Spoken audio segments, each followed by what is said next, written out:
Welcome to the gathering of digital warriors and online trailblazers, where you are the visionary, the one who sees opportunities where others see obstacles. Each morning, you rise with a mission, not to exist, but to excel in the online world. You are not here to follow trends. You are here to set them. Together, in the Creator Collective, we don't just adapt to the digital age, we lead it. Welcome to the Creator Collective podcast. Yo, what is going on, ladies and gentlemen, boys and girls, women of all ages? I don't know who's all actually going to be here, who's all checking this out, but let's get started. Episode 1 of the Creator Collective podcast. My name is Justice, but you can call me Icy. So, you're probably wondering who I might be. Of course, I've been an editor for almost a decade. I've gone from, oh my goodness, my throat, I need some water. I've been editing for almost a decade, and I've gotten to do a bunch of different styles. I started off by doing Call of Duty montages, slowly moving into filmmaking, and then coming back into content creation with TikTok videos, AI videos, and so much more. So lots of going on with me and how I've been trying to get into this. But this is why I started this podcast, the Creator Collective podcast, alongside with our community, the Shapers University, which is a super cool community of like-minded individuals, of people who are trying to get into the Creator Collective or who are working towards creating content online. So, yeah, I hope that didn't end it. So it's super cool. We got lots going on and some interesting stuff happening here. And we're currently working on different aspects of what we can do here. So this podcast is not about me. The whole reason why I started this is it's not about me. And I wanted to be able to share stories and share what it's like for other people to get into content creation and also talk with people who actually have already been doing it. So that's why I brought on my guest, none other than Jonny Shapland. What's up, everyone? That was a bit of a fumble. First time. That was interesting. It's good. It's good. It's rough talking on the mic, bro. Yeah. Trust me. The amount of videos that I start and I'm like, you got to have that water on standby. I thought about it. I was like, I'm going to go get my water bottle on standby, get things going. And then also having all of what was going on with this and trying to get this thing live in the Discord, that was a bit of a hectic opportunity for me. So right now, for sure. It's a hard thing to try and manage. I was trying to share it on my YouTube to see if we can get some live viewers. Just like my community section. Nice. You should actually be able to add add it to being live on your YouTube channel. So if you just go above and click edit, stream this to your audience. Is that it? So you can click add a destination. I'll have to log in. I don't know whether that's going to mess this up. You never know. I guess that's true. I don't want to disconnect it, but I'll share it to the. What's the at of the channel? I think it actually is. Let's actually. Creative Collective podcast. I think it is at the Creative Collective podcast. I was able to get it when I made it.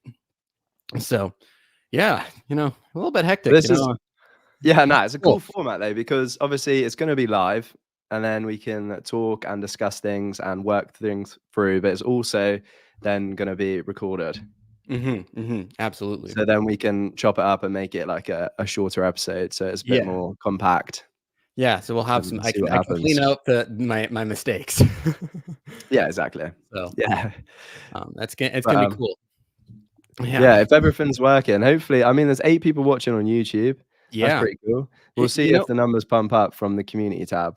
Yeah, well, we also have 9 people in the podcast Discord. So we have a total of about 18 people. I don't know if they're all if it's a bit of mixture of both. Could be same person. Same person watching twice. Yeah. But it's pretty cool. Well, so I wanted that quick introduction of myself, but I introduced you, but mind just introducing yourself quickly and telling a little bit about who you are? Yeah, for sure. So I'm Jonny Shapland.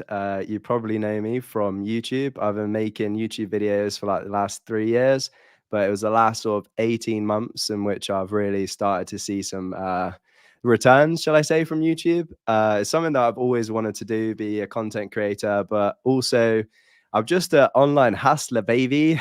Trying loads of different things to make money online, and just really, I always had the drive and desire to run my own business. And obviously, Wi-Fi money right now is the hottest thing. I take mad inspiration from people like Bia Heza, and I just saw the formula for this life that I wanted, and I just started trying stuff to follow it.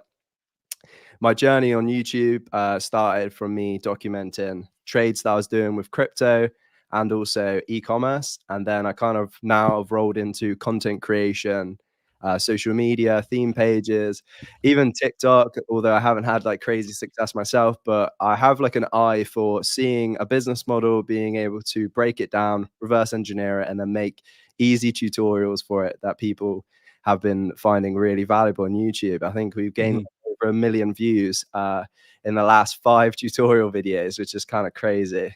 That that is crazy. And honestly, it's so cool to see too. Like what's interesting is like when I started watching even you, like watching some of your content, like that was the coolest part, was just being like, this guy's just a regular guy. And like, you were like, I can't remember what video it was, but I just remember when I found you on YouTube, like it just popped up on the algorithm. I was like, oh, who's this guy? And then it was like at that early, like some of your early stages of like the tutorials, and you're just getting to understand your flow and your editing style with them. And it was super cool. And I think you had just gotten like Submagic or something as a sponsor, and you were like so ecstatic and thought it was crazy. And I was like, this guy's awesome. And then like, I don't know if I subscribed right then and there. I think it was the next tutorial that popped up on the algorithm where I was like, then I was like, okay, I need to get back into editing. I got to get back into this myself. Well, that's it. That's exactly how we met, wasn't it? Because it was in that video that I basically launched my Discord, and then I launched a 30-day challenge where everyone was basically posting daily to see how viral they could go. Yeah. And then that's how I started seeing your content, and it's how I met quite a lot of the sort of really active, engaged people in the Discord community, Shaps University, because of that challenge. And I was there like, okay, let's like basically let's like thin out the people who are talking about, I want to make a change, and the people who actually are going to take action by doing something that's hard, posting consistently for 30 days. Yeah. And I even gave like out of my own personal money some monetary incentive for everyone. And it was pretty cool because I started seeing your style of content, and it was just, I could tell that you were a really good editor, but obviously like the social media style of editing was completely new to you. So that's basically how we reached out. And then you said that you have like a lot of experience running Discord communities, and I literally, for Discord, I'm basically a boomer. I like have no clue what I'm doing on it. So it was like a really cool way. And I feel like we built a cool relationship. And I always said from the beginning, like you said, I'm just a regular Joe Schmo, just going about my day. And so if I can get a bit of an audience and then help people like yourself who've clearly got this desire, passion to create stuff from it, and just everyone just hop on the spotlight while I have it, because you don't know how long it's going to be relevant and stuff. So if we can build some online careers from it, why not? Exactly. And it is wild that, like, it's kind of cool too, like that we have been able to build this relationship, that it did start from me just sharing my own like work that I was doing, and like being a part of that 30-day challenge was a lot of fun. Like I actually really enjoyed doing it. And like, it was just before the 30-day challenge, I just started posting. So I actually did over 30 days, which was great. But then I just, after those 30 days, it completely fell off. I was trying so many different things and was like, oh, I'm going to do this, this, and this. And like, that's why I was like, even when I look at my personal TikTok profile, I'm like, oh my goodness, like there's so much more I could do with this. And that's why I'm also excited about this podcast being another way for me to build my own personal brand, especially with TikTok and all the other different social media platforms out there. And like, the nerves are finally starting to come down now. Like I was very excited to like the morning was just like, okay, things are going, things are happening now. And I was like, okay, trying to make sure I have all these things sorted out that I thought I had sorted out like yesterday or the last week, where I was playing around. And it's a completely different thing. And I know it's the first episode, so next week I'm going to get better. And then the week after I'm going to continue to get better. So it doesn't have to be polished at all. No one's Exactly. expecting it to be perfect the first time. And I Yeah. also think it just is raw, isn't it? It shows that you're completely new to it, and that's what people like. That's why I've Mhm. always tried to be myself in my YouTube videos as well. Just be normal, normal Yeah. reactions, normal mistakes. Like you're just normal people. Everyone's just trying to make it in Mhm. their own little domains. Yeah, absolutely. So yeah, like it's been an interesting journey for the both of us, not only building our relationship, but building this community too, because like Mm. we're almost at, I think, 5,500 members in there. Yeah. Like, yeah, Well, like, would you believe that? So I basically went through and I'm doing like a 24-day sort of like self-development slash consistently posting challenge on TikTok and Instagram. And I went through and actually looked at Discord analytics, and there's a top link. And from that one video, I've literally had like 4,000 joins, yeah, which is crazy. yeah, So like that, but yeah, obviously the YouTube just funnels. I always just say join the Discord, yeah. funnels it in. But it's like it wouldn't have been a community; it would have been a landing page if it wasn't for you actually building it into something where people can come, share ideas, collaborate, etc. Yeah, and what's cool, the coolest part about this community, like not only have we built it to be this way, but that, more people are coming in and then they're feeling more welcome. Like I think I saw today, actually today, just before the podcast, there was someone or who had mentioned, I joined because of a friend told me about it.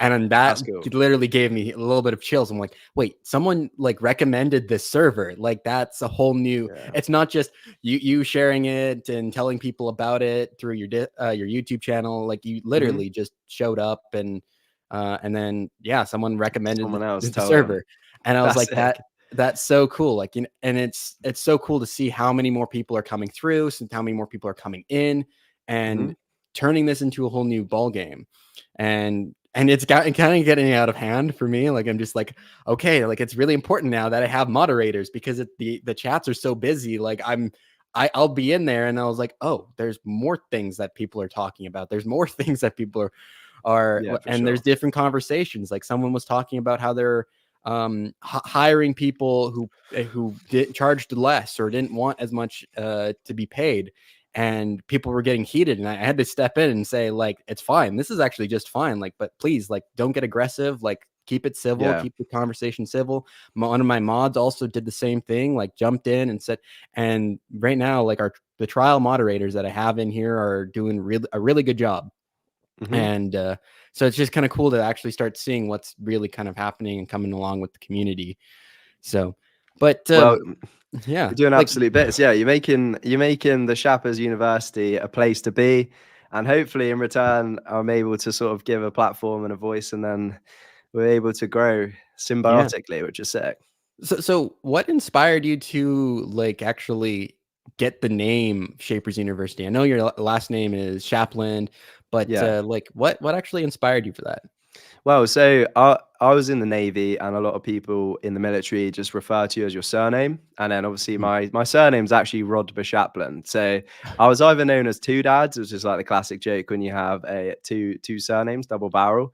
And Mhm. then most of my mates just call me Shappers. And so Mhm. when I was going through my ecom, like basically building out my first product, I was documenting in retrospect after I'd already launched the shred rope, the skipping ropes. I was Mhm. basically documenting everything I did to get to my first like 12 months where I consistently turned over like 1,000 revenue. Okay. And I basically, as a joke, I'd have a whiteboard. I'll be able to like maybe pop up the clips and the edited version of this. But as a Yeah. whiteboard, I'd be like, "Welcome to Shappers University." And so I'd write on the whiteboard, and then I'd go through like steps of what I was doing. So that's where it started. And I know Mhm. a lot of people obviously would well, I had like 3 or 4 comments when I first made it about I was jumping on like the Hustlers University hype. But I'm like, you do realize that there's probably like 22. I think I looked it up, and there's like 22,000 different universities around the world. Yeah. Obviously, because a university is just a place where people come to get education content, whether Mhm. it's in person or online. So that was the Yeah. reason why, because my surname, people at work call me Shappers. And Mhm. yeah, I actually started doing it when I was like making my videos that literally, again, I spent 12 months and those videos literally got like 100 views. So Yeah. at the origin of the Jonny Shapland channel. Mhm. That's actually pretty cool. Like, and there's a lot that goes into it, and it's always interesting to see what's possible as well. Like, and like it does start like that. And like it is funny that people like that's what people, oh, you're doing that after Hustlers University or you know the real world, and it's like, well, you know, that's just one, and it's popular, don't get me wrong, like it's one of the fastest growing like online schools out there. And so like it makes sense. We'll blur out the name because there's no free promo in the Player Collective podcast. Yeah. Well, I just more, it's more just to talk about it. Like I guess like I understand why people, you know, compare it. Yeah, so. No, for sure. And it was like, well, it's because obviously my YouTube channel is Make Money Online niche. And so people, they're like, you're just following the tape blueprint, you're copying. But like to an extent, obviously the Discord's not monetized yet. It's not the same as like a university, Hustlers University. But I mean, if it isn't broke, don't fix it. Tate has laid out an incredible blueprint to be able to generate like a massive way of monetizing an audience. So of course, a bit of inspiration from it. But yeah, unfortunately to Tate, even though we're buddies now because he tweeted about me, it's it wasn't. It was something that I already had going when before I even knew about Hustlers University. This go way back because it's literally just my name and then university. Yeah, exactly right. Nothing for sure. Crazy. Yeah, it is really cool that this is the way you go on about it. So like, what kind of like inspired you to do it as a Discord server then? Like, why did you want to start doing Shapers University as a community?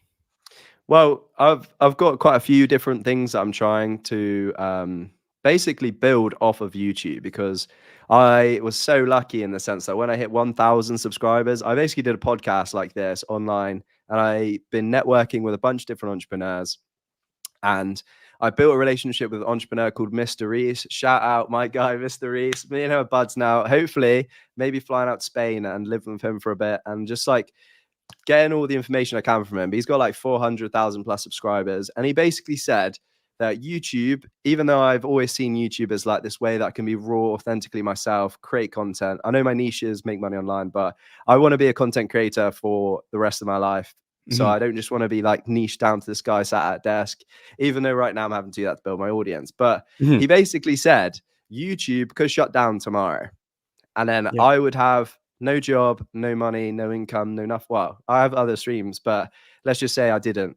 If I was just YouTube, then it's like, well, why should I give YouTube the full control and only build on there? So he said YouTube is like an advertisement to build people into Jonny Shapland's ecosystem. And then you funnel them to an email newsletter, a Telegram, a Discord, as many other outside of like owned social media platforms to your own. I know obviously Discord went away, then I wouldn't have it, but then I have my email newsletter. So it was like a really cool way of being able to funnel people out. It's more personal than an email newsletter, because people can actually like, well, one, voice chat. I can do links for websites, etc. But yeah, it was because I was getting loads of views and I didn't have another like I'm not selling anything to anyone. So I was like, right, he was there like, bro, YouTube's a marketing platform, so you get people in, where are you leading to them? And I was like, subscribe button. And they're like, subscribers don't matter anymore. It's like it's honestly useless unless you build something off of YouTube. So I was like, right, okay, I'm gonna start a Discord server and start building my email newsletter. And so that's where it basically began. It's actually really cool and actually really interesting. And that's super good to know, especially for people who are just getting started. You know, like I know most of our community is people who are interested in starting faceless channels or doing faceless TikTok accounts, because that's a big primary like bulk of who's actually joining. Basically 90%. Yeah, it's 90%. And yeah, like it's huge. And which makes sense, because that's the niche you've been building your audience around. So it makes sense that that's been the funnel, and that's who comes on here and who's been interested and where people are wanting to go. But it's also good to understand that, okay, so if you are doing faceless, what is it doing for you? And being able to take that as an opportunity to also understand that there is more to it. It's not just uploading content and making videos. Oh, no. Like it can be a business. You can start a Discord server. You can start an email list based on this. And it does, and just start just all of a sudden, like it does take time to build. And I know. Oh, Yeah. I see that all the time. Everyone's coming in. Oh, I'm getting 0 views. Oh, like this isn't happening. I'm like, and I keep like, it's like the same. It's like a broken record at this point. It's like, Mhm. first off, learn a little bit more about this, because you're kind of jumping Yeah. too into Take it, time. thinking my first video is going to go viral. Your first video never goes viral. It's all about No. the work you put into it. The more you do, the more you learn, the more you take the time to really break it down, understand it. And like, that's something I think you do really well with your tutorials, and why so many Mhm. people are flocking to you is you literally do that. You break down every single niche and every single video, like how to do it in such a way that it's so easy for people to get started, that Mhm. it's literally breaking that barrier of like, oh, but I don't know how to edit. Well, here's a Yeah. video on how to actually get started, like, and actually take action, go start posting tomorrow. But and then Yeah. you also still have people who come in and they're like, I'm doing this niche and I'm so excited, and then I'm only getting 600 views. It's like, you still got to get better. Like, it's not going to happen overnight. You Yeah. have to, like, yes, you'll eventually find your way to learn what the right niche is, and then you'll be able to find that niche and then keep building from there. But it's not just, oh, I'm choosing this niche and it's going to just automatically work. It's like, there are people who are also doing this. You're not the only one Yeah. in here. Yeah, for You have sure. to you have to stand out. Yeah, I think a lot of people, what sort of led me down the sort of the tutorial thing is, one, because I found myself being like a really good teacher, and my parents always said, "Oh, you should be a teacher," but I'm like, "Mum, there's no money in teaching." Like, I wanted to build business, so unless I built a school and then had loads of teachers, but it's like I always knew that I could grasp an idea, learn it myself, and then break it down. And those videos, I can see why people charge for things like that, because they take forever. You have to go through a process, but not only do you have to like know how to do it perfectly, you also have to be able to talk through it without like computers failing, without it rendering and taking forever. And it's like it's such a massive load of work to do those ones, but they obviously perform really well, so it's what I Mhm. try to do. But yeah, the main thing for the tutorials and stuff was that I think a lot of people just think that, oh yeah, I did the niche and it didn't work. But Mhm. like you said, it's because you have to. I'm doing a tutorial for one specific thing, because it's like if you do a generic video editing thing, people have no idea where to even start. So I'll pick a niche, I'll show them how to do that. But then it's like, okay, practice that, and then you should have your own creativity. The more you do, that you'll be Mhm. able to like we have people in the Discord that take like a would you rather niche, and I showed about something different. They applied it to football and then they started getting viral. And although Mhm. YouTube shut down their account, it's about giving people tangible things that they can take action on, rather Mhm. than being like, this is how you edit. And they'd be like, well, I don't know what to do with this information I now have. So that's what I try to do. But like the biggest thing I can say to people is it's a competition. It's like, see content creation as a business, and a business, first and foremost, is that you are literally it's a sport. You're trying Mhm. to compete with other people in the industry, whether that's creating content, whether that's selling skipping ropes, whether that's selling ice tubs. The whole time you are getting value from people, and therefore other people are going to try and jump in that sector and also get the value. Not to say there isn't Mhm. enough value to go around, but it's something that I think a lot of people just think, I'll just start making videos, and it's like I'll just suddenly get rich, or Yeah. I'll just suddenly go viral. And it's like Yeah. you have to be doing something that's either providing more value, more entertainment, like whatever it is that your niche specifically requires. Yeah. That's what you have to do. And I think that, again, like if I relate it personally to my YouTube channel and other channels that are doing exact same content as me but not getting as many views, is because I like try and go as far into the tutorial as possible to give the most value, and even do like templates and stuff for people, so it's as easy as possible for them to get started, which I think is Mhm. why I've sort of able to get the growth that I have. Mhm. But yeah. And that's like the coolest part too. Like, to see that you're not only that, you're also passionate about it. Yeah. And like, there are so many people like who do just get started. And do you think it's kind of from the fact of that, just a lot of people are saying it's just that easy, or is it just because some people aren't understanding that there is work involved, and when you start doing the work it gets easy? Yeah, I think it comes from the fact that there is a lot of people not to name any names, especially with like the social media niche, is that they go and they be like, you just post this with these captions, and then you'll start going viral, and then you'll start making money. And then really they're just funneling people into their paid products. And like there's nothing wrong with that. That's like the whole point of any sales, is that you give someone a problem, then you fix their problem, and then you sell them the solution. So Mhm. it's like they are a lot of people sell the dream of content creation, but it's also it is easy once you put the time into it. So it's like it's one of those, because I can be like, it's easy for this guy to go viral, but it's because this guy's had 5 years worth of experience, and now he's found a new niche, but he's already got that information in his head of how hooks work, how to do sound engineering, how to post. Like there's so many things that go into it. So yeah, it is easy, and people can say that and actually be telling the truth. But Mhm. there is also a few people who obviously play on the fact that you just make a video, and then Mhm. because they're selling something. So Yeah. it's kind of like but it's everything. It's same with like Yeah. e-commerce. You've got these gurus who be like, just it's $20. I'll give you a free setup store, and then I'll have a viral product in there, and then you could just start running ads and making money. And it's like Yeah. that's the hardest part, bro. Yeah. Like yeah. It But does again, take time and effort for it, for sure, and yeah, it isn't easy, and, like, especially with e-commerce, like, I tried doing e-commerce myself, and I never did ads, and yeah, but for me, the niche and where I was in, the sector that I was trying to sell in, I wasn't actually allowed to do advertising. Like, it was actually yeah, illegal if I did, advertising it. So, I had to do it all organically. And it was so difficult. It made it 10 times harder, because it's like, okay, now I need to find where my audience is. And when I yeah, find where my yeah, audience is, they also have rules saying I can't advertise my business. So it's like yeah. it was just constantly all the things making it harder and harder for me. And it was a That was super, your yeah.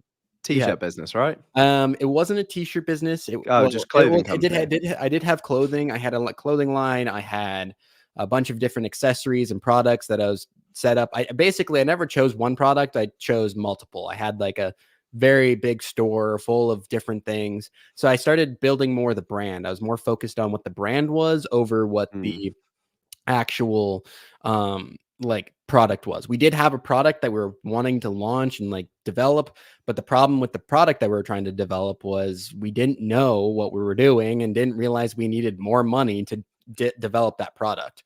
It yeah, was going to cost us almost like 30 grand just to get a prototype made.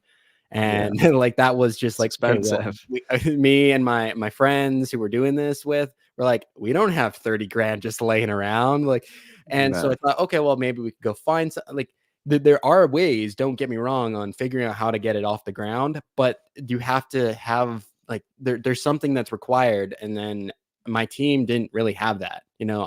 might have had it, but like the other people I was working with didn't. Yeah. And I'm not trying to say bad things about them. It was just they weren't as ambitious, they weren't as into it, that it wasn't their big thing that they wanted to do. Hmm. So for me, that's where I was like, I'm ready to hustle. I've been wanting to do this since I was like 14. I used to want to make video games. Like it's kind of weird being the idea of like what an entrepreneur is. It's like I've always been someone with the entrepreneurial mindset. So it's always cool to, have like a conversation like this where we can talk about what you can do and where you can go and the amount of Yeah, work for that sure. belonged in it. So like I think that's good that you're able to share that it isn't easy, but like once you start No. figuring it out, there are a lot of lies, and you have to just understand there's work involved. You have to do the work. Yeah, yeah, for sure. Everything I think requires work. Anything worth having requires work, doesn't it? It's like Mhm. that old saying. But I Yeah. also do think there's like there's going to be challenge, like you said, with that launching of the brand and realizing that you need a load of money for R&D.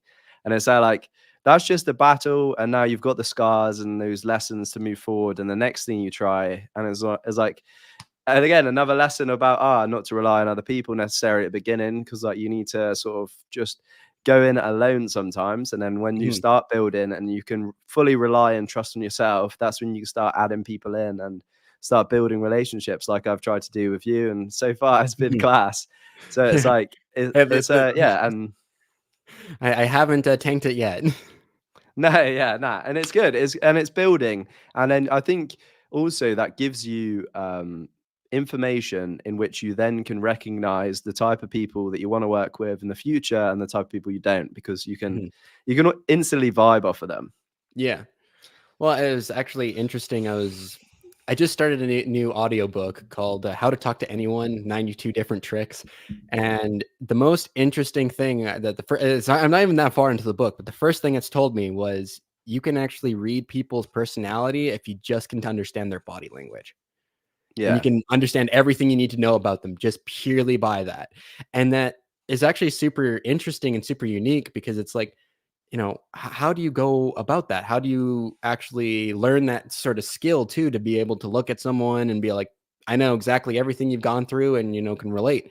And, yeah, I've had conversations with other people in our community, and it's sometimes weird to kind of like say, like we've had conversations about how like, we've had a very similar upbringing and like very different like things we've done, but like very similar. We're very similar mindseted.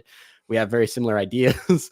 Like yeah, whenever I pitch you an idea or something, you're like, I was already thinking about that, or yeah, like it was just like, oh, okay, so we're on the same page somehow. Like I've never actually physically met you in person, and that's but kind of the yeah, cool thing too. I think it's also the we're in the digital age, aren't we? So there's Yeah. always inspiration that we might not even realize we're taking it from, but there's always inspiration. And because we're obviously interested in the same things, we probably read, listen, watch the similar style of content, which Yeah. then triggers when you're in the brain and ideas of creation rather than consuming. I Mhm. think that's when you start triggering these ideas. And that's, yeah, you'll come to me and be like, ah, we just had this sick idea. And I'll be like, well, funnily enough, I thought about this too. But Yeah. another thing to push is that I know a lot of people, and there's a couple of the guys in the Discord community, which is I absolutely love. I see their passion and the ideas, and it's all flowing. But I Mhm. have to stress to everyone that like, ideas are cheap. Mhm. Action is what's going to take and start building, because it is there's a billion people with great ideas, and then there's Mhm. like 1% of people who actually action them out. Or probably even less than that, but yeah. Yeah. Well, and that's true with like a business in general too. Like I've heard that Yeah, yeah. saying so much, and it's like there are so many people. Again, it comes on to that same factor of, as we were talking earlier, when people get started, they think they're going to go viral right away. They don't Mhm. realize that there is this work. All they see is where someone's gotten to, and they're blinded by it. They're like, oh, I can. If they can do it, I can do it too. And if I do it right now, what's going to Yeah. happen right now? Yeah. and Yeah. that's kind of like It's the big opening, like, hey, like that's not how it works. There's work. You have to struggle. It's not going to be easy. You got to keep no. consistent and doing the work. So that's Yeah, really cool. exactly. Yeah, like what, like, looking back from everything, like what was something you wish you knew when you first got started? Something I wish I knew when I first started is that I could just be myself and people could relate to that and actually like that. I think that was a massive one. If it wasn't for me being in the military and having the sort of confidence boost that that does, and especially when I went and did like my leadership training, I got my first promotion. I had to do like full like military briefs in front of all of my peers as well as like high ranking officers. And that really like proved to me that I'm probably going to trip up my words now, but I had the ability to sort of carry myself in a way that I could portray confidence, even if I was like bricking it inside. And Mhm. then I was there like, well, if I can do that in front of physical people, how hard could it be to do that in front of a camera and just express my ideas and flow this like this my normal natural energy? If you know me, my housemate, if I'm friends with you in person, I'm literally on camera the same like goofy Johnny that I am in real life. And when I get passionate about something, I'm the same way. And all my military bros who, when we were like sharing rooms and stuff, I'd always be this guy who's got like these ideas, and I'm trying to build like a drop shipping store while everyone else is like playing FIFA or getting on the beers. And it was just the fact that I could have started when I was 18. And then Mhm. I always feel like then I would be so much further ahead. But then there's always that saying, it's there like I need to have the experiences that I had in my six years in the Navy to sort of build that What's Alex Hormozy's thing where it's like you build a list of things that you've done. I'm going to butcher the quote, but basically I built my confidence to the point where I like knew exactly what I wanted. I could tell, I mean, going from like a really high testosterone fueled male, super competitive, ego driven environment, which the military is, to being like, I just posted a video where I'm talking about crypto investments I'm making. Yeah. And they're like, and then going through like the promotion thing where I'm not quite higher than them, but I'm the one rank above and I have to try and tell them what to do. And not only that, like this guy's got three YouTube subscribers and he's making videos every week. Yeah. And like there is that stigma, and the military, if anyone has any experience with it, it is like a really competitive, like alpha male energy. And if you do something that shows like slight bit of weakness, prepare to be like absolutely grilled for it, to be roasted, but you have to just have that like confidence in yourself. And I sort of built myself to a point where I was like, okay, I know this is what I want to do, and I own it. And then actually I realized again, which is, I think it's just like, I think it's another thing that people again say you need to have those experiences to get there. But then I realized, I was like, all right, well, I'm just going to own it. I'm going to just say, yeah, I do make YouTube videos, but like, watch me in 6 months. I'm going to have 1,000 subscribers. And then they're like, oh, whatever. And then it got to the point where I'd be like, I'll say this. And then people believed it because I just stuck to it. It's like, if you just keep showing up, people no longer will judge you. They'll be like, shit, like, and then people start coming up to me and be like, I seen your latest video, it's got 100 views, congrats, bro. And I was there like, I told you, boys, I told you, I'm doing it. And then I had them, they went from like the biggest doubts and critics to like #1 fans. Yeah. And I think that comes from confidence. But yeah, I mean, everyone always wishes they started earlier. So that's kind of what I wish. But then again, yeah, it's like a lesson, because you need to have those experiences previously that allowed you to start and be confident truly in yourself, and be like, there's nothing anyone could say that could break me and stop me doing from anything, because it's like, I know this is my purpose. And yeah, it's got the drive and now just to make it work. And the last 12 months, baby, everything has just fallen into place. Yeah. Like everything, it seems, even with crypto, which I'm sure we'll discuss later on, but I have taken L after L after L, and just being an absolute like rookie in so many different businesses that I tried. And it's like, sometimes you feel like you're just learning and taking action and the world's against you and nothing's going to work. And then all of a sudden, like, you're like the chess master and all your pieces, and you're just absolutely owning everything. But again, I'm sure there'll be some tidal wave to come knock my chessboard over and I have to start again. But yeah, no, it's definitely starting earlier, but that's probably a cop-out one. I can also agree on, like, it can be a bit of a cop out to be like, oh, I wish I started earlier. And it's even really cool to even go and look at, for example, like when I was 14, getting started in video editing and getting into like Call of Duty montages, I look back at it and be like, that's literally where it started for me. Like during that period, that's when I started getting into what video editing is, learning how to build the skill. And I thought, like, my thing was, it's like, if I started charging earlier, maybe I'd be rich, I'd be a millionaire. But at the time, like, that wasn't my thought process. That wasn't something I was worried about. It wasn't even like, it wasn't my problem. And it's only now where it's becoming like, I've gotten through all the things I've gone through. I've gone through working in different industries, growing, going to different schools, learning and trying different things. It took me all that time to come back and be like, oh, no, I didn't know what I was doing at the time. And there's more that I can continue to learn and improve and get better at.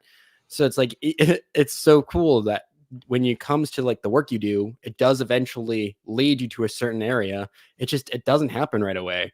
So it's like, you can't go back and be like, oh, I wish. It's like, no, that needed to happen. You had to go through that. It's brought you to where you are now to be able to do it. And like, for me, like, one of the biggest things that I've always looked at is you should always be looking to the future, but you live in the present, and learn from your past, because that's really where it's going to get you to where you want to go. Is if you're seeing to the future, what you got to do to get there, doing those actions in real time, but learning that, oh, okay, what did I do wrong yesterday? Because it's like it wasn't something I was thinking about, but now it's something I'm thinking about. So it's showing the difference in time. Like, and yeah, it may suck. It may not be what you thought you should be doing, but it's all part of the journey. But I also think a big thing too is you need to try different things. You need to go out and try it out. Like I do agree, like consistency is important, but at the same time, it's like if you don't know what you want to do or know what it takes, you have to go and discover it. Like if you think it's like, oh, well, if I just sticked with this niche the whole time, I would be here. No, you had to try that niche. You had to try this niche. And then you found the niche you actually like. And now you can actually dive 100% in and go full fledged. And like, this is what I'm going to focus on doing consistently. Yeah, for sure. No, I think also the fact that you were kind of like referencing self-reflection, and I think it's a good time to talk about that because it's January and everyone has their New Year's goals, their New Year's resolutions. But yeah, it's so crucial to make sure that you don't get you're able to inwardly reflect, look at what you've done, look at what you didn't do, and then you didn't know necessarily at the start of the year that you wanted to do something, but now you do know, and then you can use that as lessons or foundations in which you want to build on. And I do think a lot of people sort of walk around like blinded by their daily life and don't ever stop and be like, what am I doing today? Is that compounding to something that I want to do in the future? Or is me smashing 12 hours over the weekend playing the new Fortnite update really going to help future Jonny in 6 months' time? Do you know? Yeah. But I think that's a really good point. It's a good way to, What did you say? I quite like that. Look to the future. Yeah, look to the future, live in the and present, and learn from the past.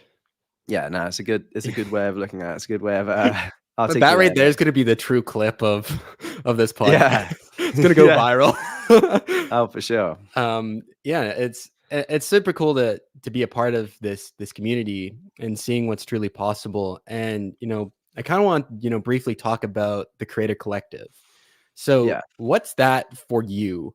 Like, what kind of is the reason why you're wanting to go with it?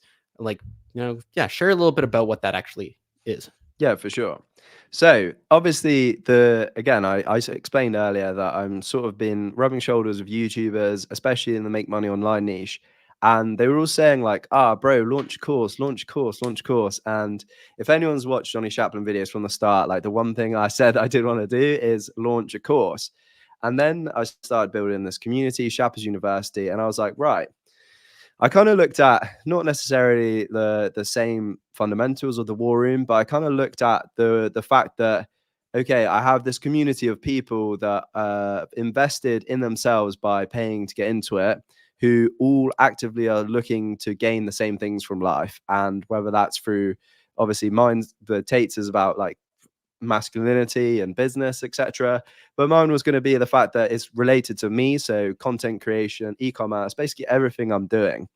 And the main thing, which I didn't realize again until I was in this situation, was that one, I'm going to have a lot of opportunities. And like I said to you before, I don't feel like a hoarder that I could keep them all to myself.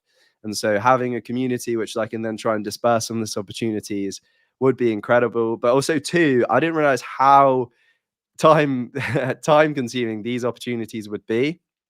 And so I really wanted to be active in this community, but I'm also like really, really trying to build something for my future. And it's like, how do I make sure that I can prioritize time into community members and calls and actually helping people build something, but from content creation online. But I have like so many other things that I could be doing that will pay me. So it was like, how can I combine the two into one? And it was like, right. So I don't want to do a course. I really like the format of this Discord and the weekly Q&As and seeing the value that I'm actually helping people. So, okay, why don't I do a paid community where I can provide all of this? And also I'm then not like completely and utterly not wasting my time, but like from just a purely business makes sense perspective, it's like, right, okay, I am now able to basically invest my time in there because it's building the whole ecosystem, which is why. But content, it was going to be the inner circle because it kind of just sounded cool. It was like the inner community of people.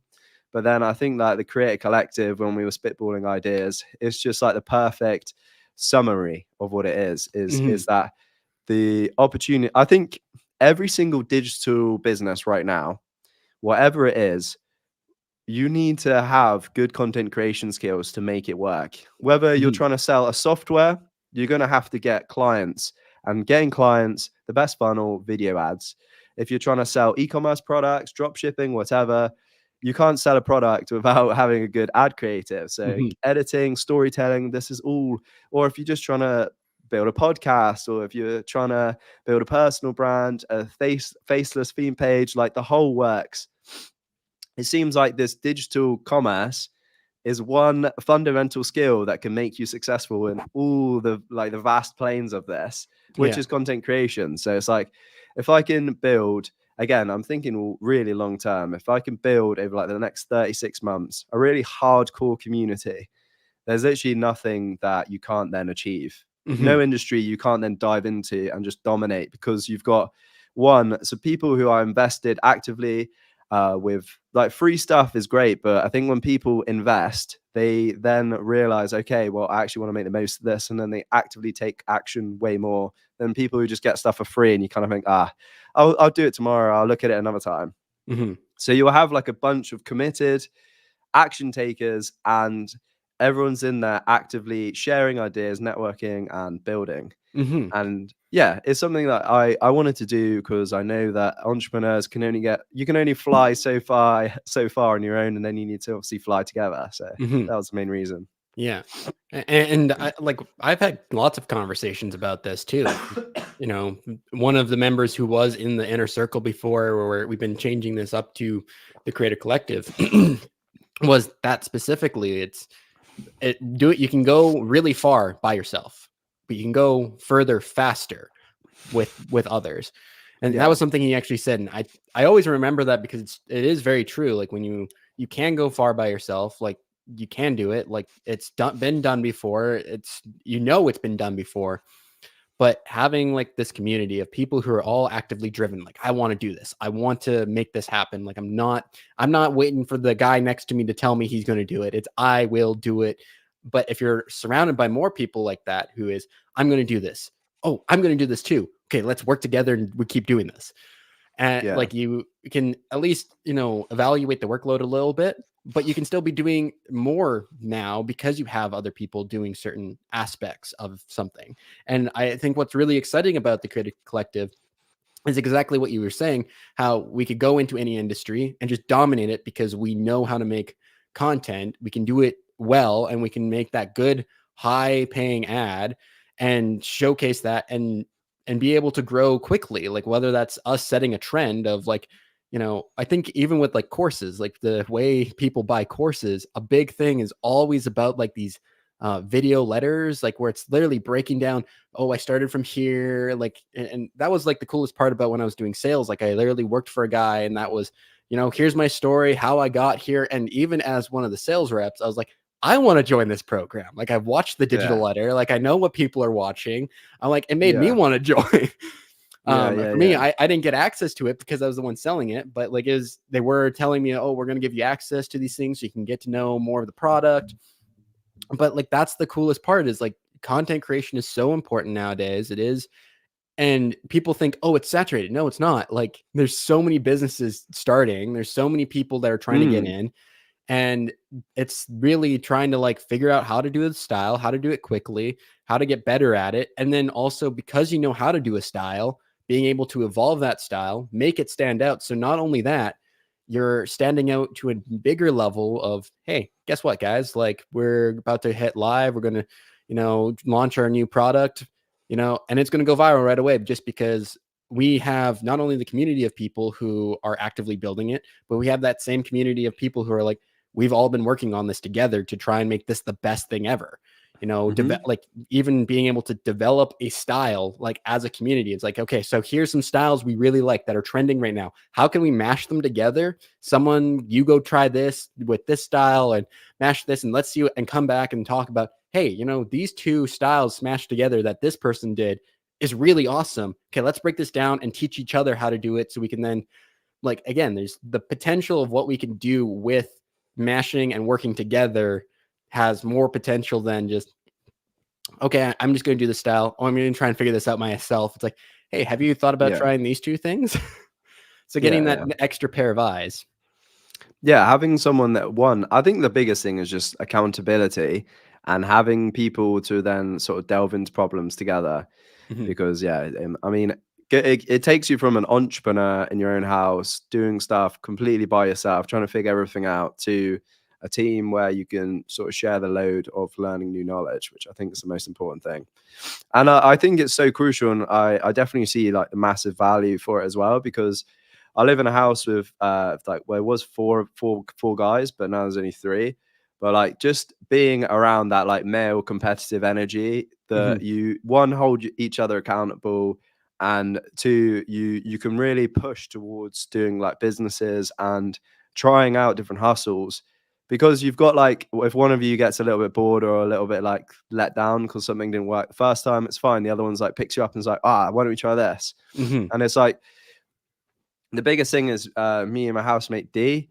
We basically have tried so many things over the last like 5 years. I've lived in this house for 8 years now, and we Mhm. tried so many things. And I wanted to be able to have something that Jonny Shapland's YouTube is supposed to be me trying things out. And by the time I've tried them, most of the times, especially for things that like our work, like the vast couple of things that we're trying at the minute that are working, it's like, if I could have told my private community, I'm trying to do this, you guys should try this out too. I don't have, like, it sounds harsh, but if I did a YouTube video before it worked, a lot of people would be completely blind, completely clueless, completely copy everything I did, and things might change. They wouldn't be able to adapt to it. And then I would get the blame if something didn't go wrong. Whereas I feel Mhm. like having the people in my community, they'll have like a baseline to be even wanting to pay to join. That would be like they have a baseline interest, probably a baseline skill, and they actually want to take action. So Mhm. it's like, I'll give this information to them, and then we'll be able to actually actively help them Mhm. without sort of creating potentially like disastrous situations in people's lives where they just blindly follow. They don't Mhm. really think about anything else. And they're like, if something changes and then can't update them regularly because it's just one YouTube video a week, it's like, Yeah. yeah, those are the biggest thing, because like information with opportunities is the most valuable thing, like Mhm. without a doubt. If someone knows something and they share it and they tell someone else, the opportunity suddenly becomes available to everyone who obviously is in that network. So that's the main Mhm. thing I'm trying to do. Yeah. Yeah, and it is so cool that this is what you do, like, on a regular basis, and that you're and even, like, like, how often do you hear about of a community where that's kind of the thing it happens, too, right? Like, and when Yeah, especially when you're first getting started, like, it's so easy to follow people blindly and to be like, "Oh, do exactly what yeah, this guy's doing. He's doing this." And yeah, then it's like, "Well, now you're blaming me for it not working." yeah, And you don't and of course you don't want that, and especially with something like YouTube where it is like making a YouTube video, it's not just like, oh yeah, just slap and then good to go. no, It no, is a lot of work to, develop, get ready. It took you time to get to that point where you're so confident in front of the camera that you're go and make a video. It's a little bit easier. There's probably still like a little bit of those jitters and things that are like, a bit of a struggle, but at the same time, you got used to it and you got better at it and it's getting easier. So it mhm, took you there. And that's always what's interesting too. So like having this community and what the Creative Collective will be and what it could be too. Like there's so much potential for what the Creative Collective could be, where it could go, what could actually happen with it. mm, And like as I said, like even if anyone saw the intro to this podcast, that's the biggest thing, is that we set trends. We're here to like be hustlers on this. mm. And it's not going to be easy, and that's the best part. The best part is it's not going to be easy. Yeah. No, no, for sure. Yeah, it's literally just like a digital version of basically what I do with my housemates right now. So it's like, Mhm. if we can do this in a virtual way, like the sort of things that we've been able to achieve. Yeah, I basically just passing on information for stuff I'm trying, and I think it's probably like the best route that I'd like to go, Mhm. for sure. Biggest thing, I'm speaking this into existence now, the compound, the Creative Collective compound, where we're all living together. all living together, Yeah. starting businesses, and it's like, hey, here's our goal of what we're trying to do. Oh yeah, okay, we're all hopping on this. Let's go. Yeah, for sure. Uh, Well, that's basically what's happening in this household right yeah, now. exactly. I did a Bigger version though. 30-day challenge. My housemate, who's trying to go into a CrossFit personal trainer, I basically getting him to do the challenge, and I'm going to build his whole online sort of back end, which he's going to funnel people in. And then Nice. I've just convinced my housemate D that we're going to do like a D&J, basically takes on the world travel, because we've got snowboarding, skydiving, and like Mhm. yesterday we got an NFT. I don't know if you were going to talk about sort of like hustles I'm doing now, Yeah, we can but definitely do that. yeah, I was just gonna ask about like what was like a big accomplishment that you've been able to do. So I think this is a good segue into that. well, yeah. I mean, there's quite a few things that I've sort of been managed to in 2023 that I think I was completely buzzing about. But I mean, the most fresh story is yesterday. Basically, 3 weeks ago, there was I've bought into this project multiple times, starting from 2021. It was Crypto.com basically launched their own NFT series. And so the first ones we bought in, and they were $200 or $250. And again, this was like peak bull run. I was completely fresh to crypto then.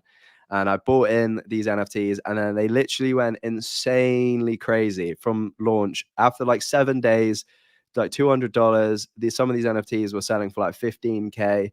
The floor price was like $8,500. And then some of the legendaries sold for like 80 grand. And I was like, oh my God. And then they launched 3 other projects. And I think the biggest thing, sorry, the biggest thing is that they have like a real business. Obviously, Crypto.com is an established like multi-billion-dollar company. And so they're like, well, these NFTs aren't just going to be like these like scams that people are just going to launch and steal your money. So everyone was basically buying into the ecosystem of Crypto.com. So they happened like 3 times. So after that first one, everyone knew that they were going to make money from this. So the second one launched, and it was like a failure on launch where they delayed, and then loads of people managed to basically find out the code. So they found out what sort of NFTs had specific rarities, and we were completely blinded, clueless, ended up buying in and like just missing out on this opportunity. And we were like, all right, okay, so for next one, we'll know that we can check the code beforehand. And then they like fixed the bug, but then we realized, oh my God, we were like outside the box then. We were like, not only is this an opportunity to buy NFTs, but there's also problems in which like they could have happened on launch. And so how we got to check everything to make sure that they could have some sort of like gaps in their system on launch that's failed. And again, it's like business is a competition, buying NFTs is a competition, trying to whatever you're doing, it's competitive mind. So this time we were only in a queue once. It was like if anyone's done like a trainer launch or to buy concert tickets or anything, there's like a countdown. You had to get in the queue, and then once you in the queue and you were early enough, you could buy these NFTs. And we were like, okay, we'll just get multiple devices. So you'll see in a video when I drop in a couple of weeks, but I basically had like 7 devices up. My housemate had the same thing. And we were like, as soon as we get in one queue, we'll just copy and paste the tab and we'll put it on every single device. And then hopefully that will like cheat the system and they'll all be able to buy at the same time. And like the launch happened over like 3 days and there was like multiple failings. But yeah, we basically managed to find a workaround that got us to get 22 of these NFTs. And we bought them at $99. And like the floor right now, I think it's dropped to like $200. But some of them are worth like anywhere from $300 to $500. But the best thing is that like rare Pokemon cards or Yu-Gi-Oh cards or whatever, they've got the legendaries. And for the first time at buying NFTs, out of the 22, the 23rd one was a legendary NFT. And we pulled it, which means there's 25 legendary. So they don't have any other ones that are like similar. And we pulled it yesterday morning. And initially we put it on the market for like 25K. But because of like the sort of state of the market right now, it's crypto is pretty low. So there's not a lot of people with money. So my housemate was in conversations with someone who was like a genuine interested buyer and basically managed to sell it for 9.2K. So a $99 investment sold for $9,200. It was like crazy. So that, and now we've got 22 other that we basically got for completely free. and they're like gonna be selling for like what, like $200 a piece minimum, but some of them are gonna sell for more. So it's like, Yeah. but I literally spent maybe 3 years buying NFTs and just buying it, holding on to it, and like believing all the chat that all these community like moderators tell you, where they're like, if you hold long term, we're gonna build the biggest game and we're gonna do this. But like again, it's about having those lessons. Okay, I'm not gonna make that mistake again. I'm gonna buy in, I'm gonna sell as soon as like the hype's there, and I'm gonna make some money from this. And it's like these opportunities now I've learned from, like, I bought maybe like $20,000 worth of NFTs that I've just held, and now they're worth nothing. Yeah. And it's like all of this money and all of these lessons now are starting to come back to me, and I'm like, right, okay, so I did that mistake, not going to do that again. But I know this is an opportunity. So you come in, you take action, you do it. And there's so many things like that. And like right now, TikTok and content creation is like an opportunity right now that I really want to figure out. So I'm recovering from COVID, so I got a lot of snot and stuff in my throat, and my throat's so dry. Yeah. But yeah, like that was probably the coolest thing, I think, because I've definitely on like my channel started on making crypto videos, and I made like crazy amounts of money and then lost a shit ton of money and then made a bunch and then lost a bunch. And it's like so many ups and downs. And I'm like, right, now I've built this like fundamentals of how to actually win when doing these trades and going into these industries. And it applies for e-commerce as well, in the sense that in 2020, I like talking about an e-commerce win. In 2020, I launched my skipping ropes because I was looking at trending topics and a website called Exploding Topics, and jump rope workouts when people were stuck in their homes was the in thing. And I looked at the data and I was like, right, people want a weighted jump rope, and this company called Crossrope is selling a weighted jump rope set for $250, and people are buying it frantically. So I'm like, there's no UK company. I actually have an opportunity right now. Let's see if I can create something. So I go through the whole project, the R&D, and to go through basically A to Z of how to build and launch a product. Excuse me. And then I actually did it. I launched it, but because I was completely new to the whole e-commerce world and new to business, I was too scared to invest money now into, because I spent so much money developing the product, like $18,000. Yeah. It's like I'm too scared to pump a load of money in and run ads. And so I then basically sat onto these to the point where it suddenly become flooded the market. Everyone else saw the opportunity and realized, okay, let's sell skipping ropes. And then loads of companies came out and it just became like completely saturated. But I was like, right, okay, so I had everything up to the marketing aspect that like dialed in. So now I know that, okay, I can build a product. I can find that there's actually a demand. What do I need to learn now? I need to learn advertising. And so between that period, I basically had a bunch of time where I was just doing like really small drop shipping products and just trying to run ads on them, even if I just spent $250. And so I realized, okay, marketing is just about putting eyeballs to people. And as long as the eyeball costs less than the product costs, then you're good. And I was like, so as long as I can just stay actively looking and be like, right, so this video gets a certain number of views. So if I pay for ads on it, I'm going to get additional number of views. And I know per 1,000 views, one person converts, and it cost the product's 60 quid and it costs me like 30 quid to get 1,000 views. It's like, right, okay. Does my product cost less than that? It does. Okay, I can run this. And that's how ads work. That's how companies build revenue, is by your product costing less than what your advertising costs. And then to begin with, I was like, I can't spend $1,000 on ads. Like, no way, I can't afford that. But I couldn't process in my head that those $1,000 will lead to sales, which then will obviously give me more budget. But it's scary. It's so scary when you're sat there and you've never done it before. But then rolls around to 2020, at the end of 2022. What's huge? What's trending? What is the exploding topic? Andrew Huberman, Joe Rogan, Wim Hof, everyone's doing ice baths and everyone's talking about cold water therapy, how good it is. And then Susanna Soberg, so a Scandinavian neuroscientists, I believe, conducted this, basically released the research from this long-term study that they did. I think it was like a 20-year study where they actually conclusively found evidence that cold water therapy had all of these benefits. And I was like, boom, this is it. This is my next product. Cold water therapy. Let me do all the research tools. So I'm on Google Trends, I'm on Exploding Topics, and boom. Believe it or not, this is literally at the peak. It's gone absolute mental. So I've jumped in and I'm like, right. So before we did up to the marketing aspect. So this time I'm going to learn from that. I've built my foundation. I have confidence now that I can run ads and actually get returns from them. So now it's time to find a manufacturer, build a product. And this is where I symbiotically put all of my lessons together and I actually documented it. So I knew I wanted to make YouTube videos and I knew that I wanted to build an e-com brand. So I was like, let's do both.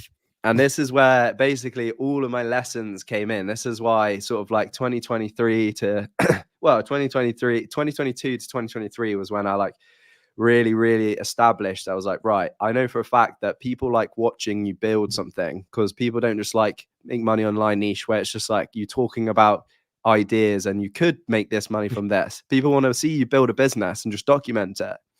And so that's what I was like, right, these ice tubs, they're a banger product. I'm going to show my entire audience, not only am I going to do this whole process and document it, but I'm actually going to do it live. So I was like, every single Sunday, I was uploading exactly in real time what I was doing to build my business. So someone could have literally been copying me step by step every week, doing exactly the same product. I didn't hide anything. And then I launched my product with the ads. I was using, I don't know if I've got the book here, but it was Alex Hormozy just launched $100 million offers. And so I built out this banger offer. And then it came down to the day where I was like, right, I've got $2,500 in advertising budget and I'm going to use all of it this month. And it just so happened that that month was the first month in which I just left the Navy. And so I'd put my leave in because I was making consistent money from selling my jump ropes. And this was my first month. It was just me. I had to pay my bills. I had rent. I live independently. I have since 16. I have everything to pay. So it's time to go all in. And I wasn't making money from YouTube or anything then. And so in May, it was like make or break. And it just all obviously came together. The ice tubs absolutely flew out. And then we spent the 2,500 or just under 2,500. And then we made like 12,000 pounds, which was like 4,000 or 5,000 in profits. And I was like, oh, damn, we've absolutely smashed it. We paid rent for the next like 12 months. We're sorted. Yeah. And I was like, I actually did it.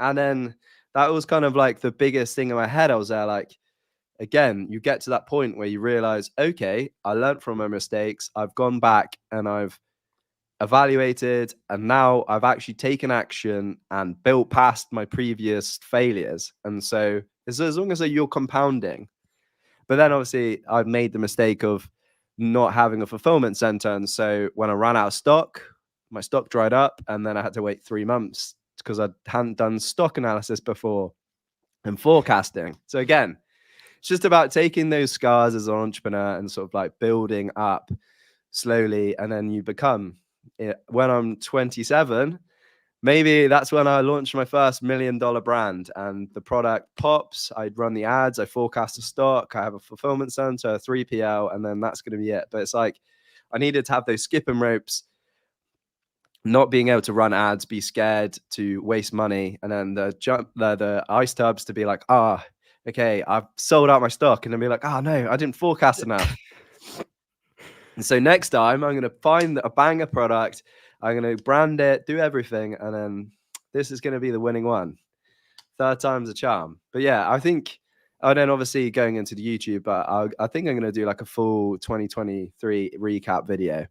Yeah. But yeah, that was probably like the two biggest things, I think, because like my foundations of my channel are crypto and e-commerce. So I actually didn't know that was how that worked for you. Yeah, because I actually haven't watched those videos specifically, because I've only been watching your videos from when you started doing more about content creation. Yeah, so I know they're there. Yeah, they're there on the But channel.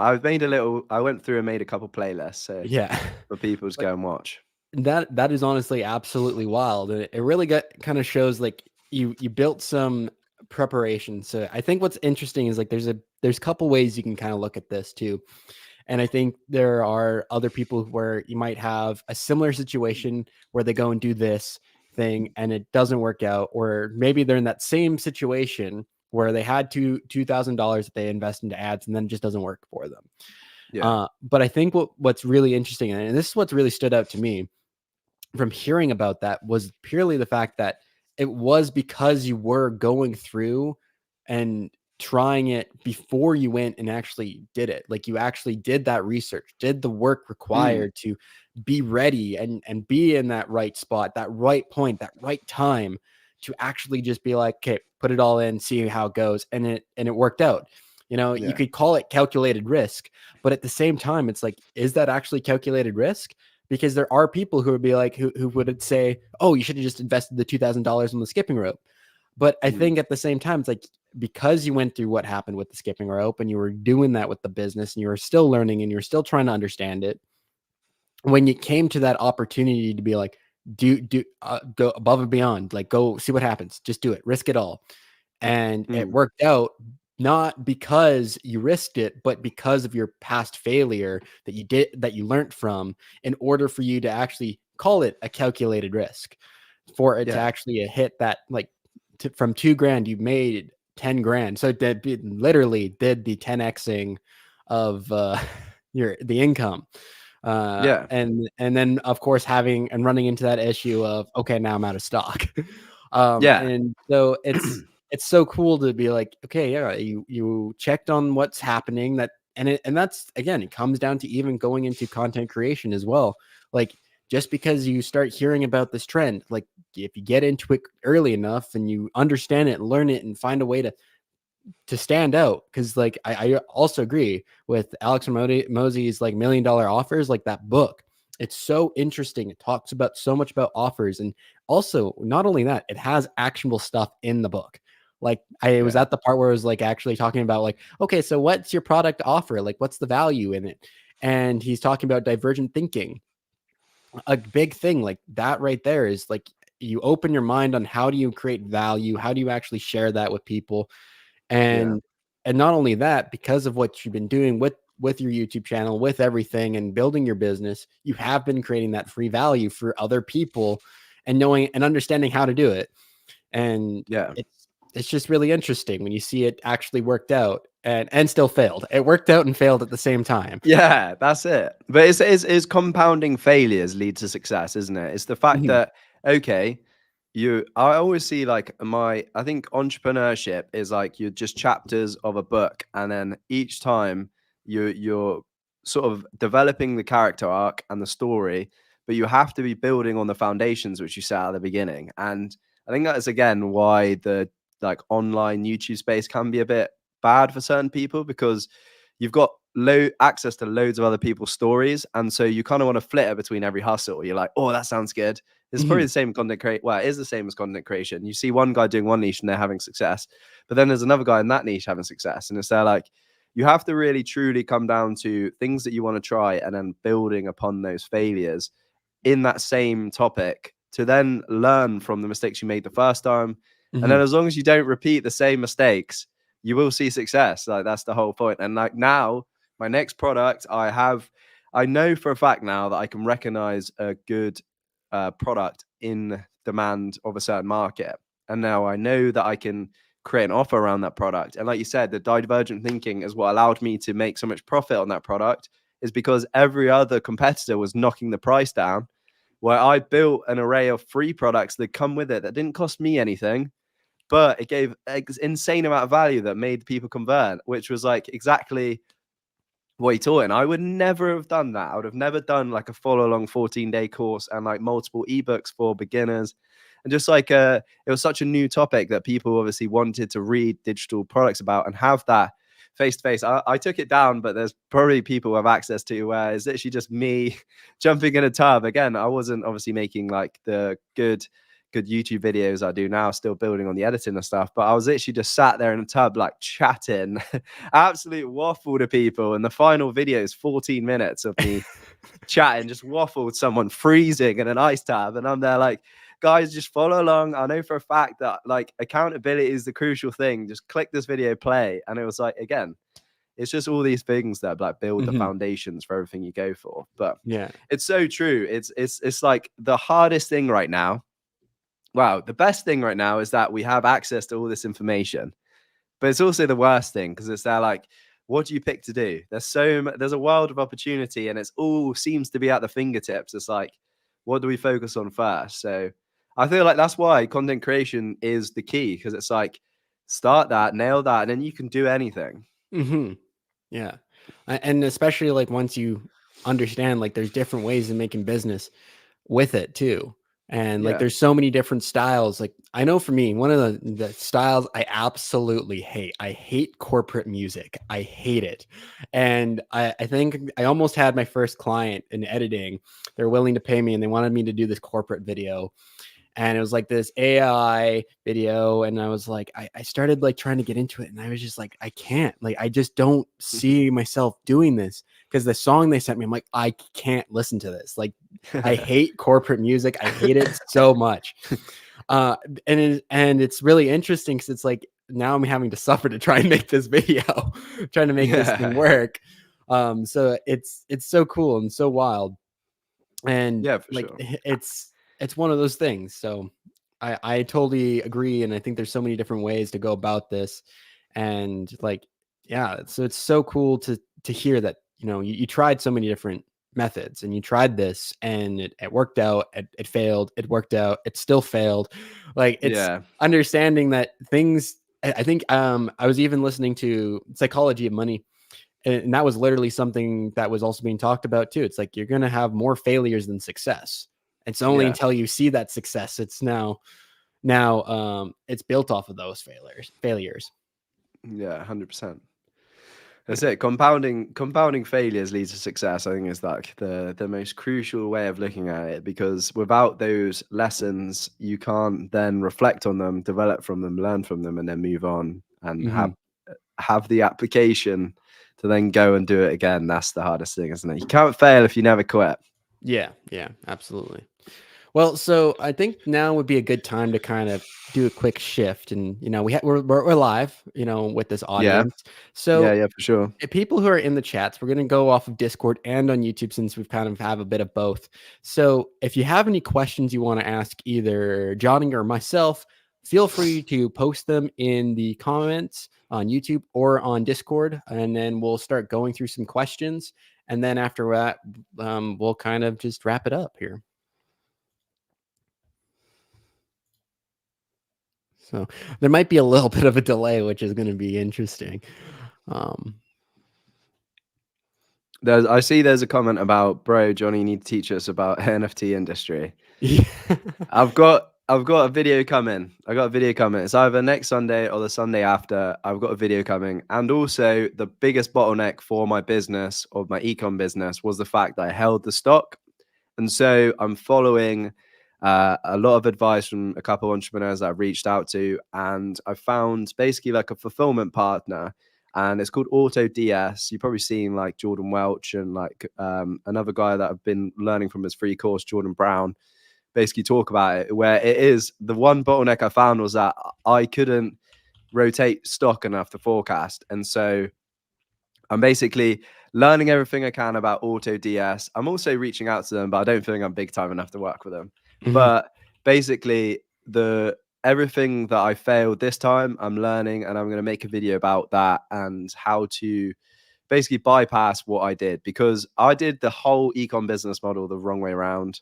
So I recommend people, if they listen to this, don't do what I did. Whereas I found a product, I didn't know it worked, but I went ahead and bulk ordered a load, customized it, branded it before I even knew it really worked. I knew there was a market for it, but I didn't know the product like actually worked. And so basically what you're supposed to do is find a product, then use a fulfillment partner like AutoDS and then test it. And if it does start selling, then that's when you brand it. You buy bulk inventory and you send it to AutoDS's like fulfillment centers, and then they'll manage the inventory. And then it's all your job is literally just a marketer, which is massive failure. But again, yeah, I'll be launching I think that'll be the end of Jan.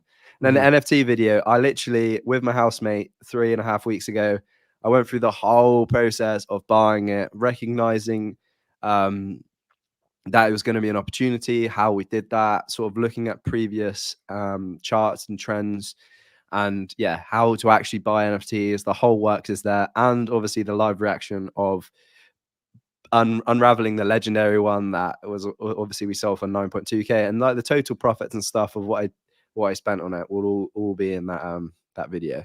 But yeah, just a quick little one of the questions plug. we got is, what niches do you recommend? What niches? So again, I'm guessing this is talking about TikTok, but honestly, I think the best advice that I can give, and I think a lot of the actual probably TikTok experts would agree, is that a niche that you're genuinely interested in or entertained by deeper than the fact that you want to try and make money from it. Because if you actually are interested in the niche personally, you will stick and be consistent with it. And also you'll have like an SME look at it. So you'll kind of be an expert or at least a consumer of it. So you'll know what your audience is looking for. That would be the top tip, because there isn't just one niche that you can do to be successful. So just like, again, like we were talking about earlier, reflecting, what is it that you're passionate about? What is it that you're good at? And then if there's something you found that's interesting and there's a niche about that, make videos about that and dive in, whether that's faceless or personal or whatever it is you want to do. That's probably the best thing.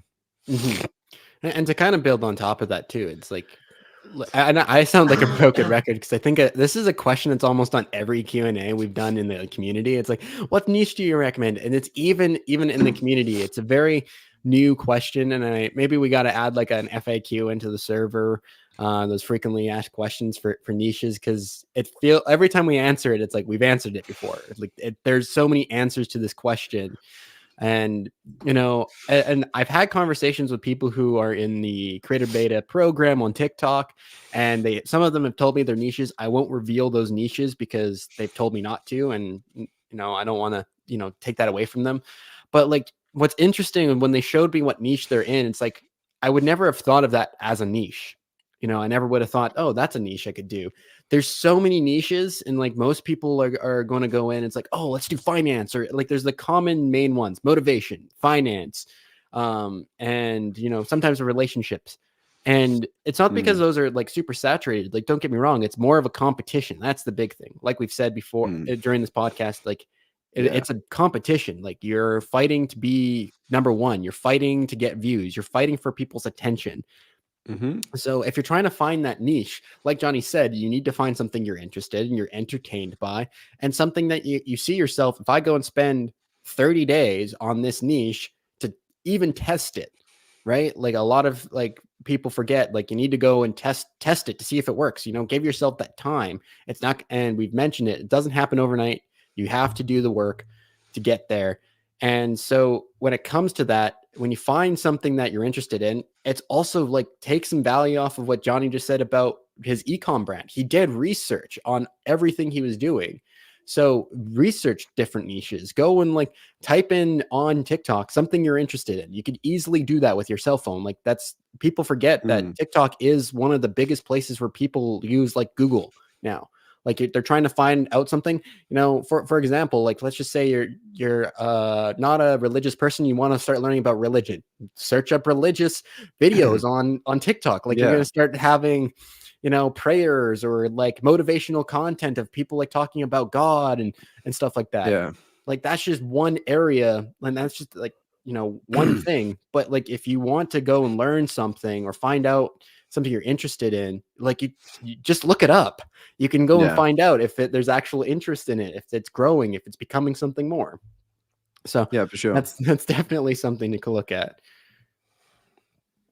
I think someone in the Discord put a message. I don't know if it's okay, it is a question. I'm getting a UK SIM card since the only one I can get right now. Are there benefits similar to the US card?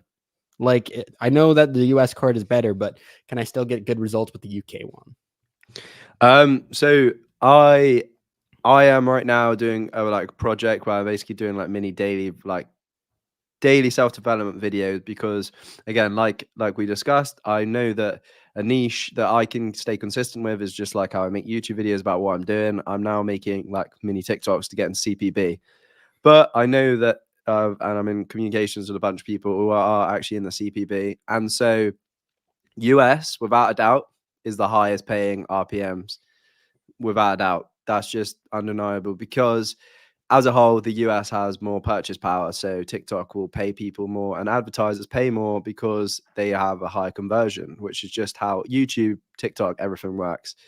However, the UK is a better country than others. And it's definitely a great alternative to, I don't know necessarily whether even if you're in like the other countries that aren't in the CPB. So if you can just get in and make the content.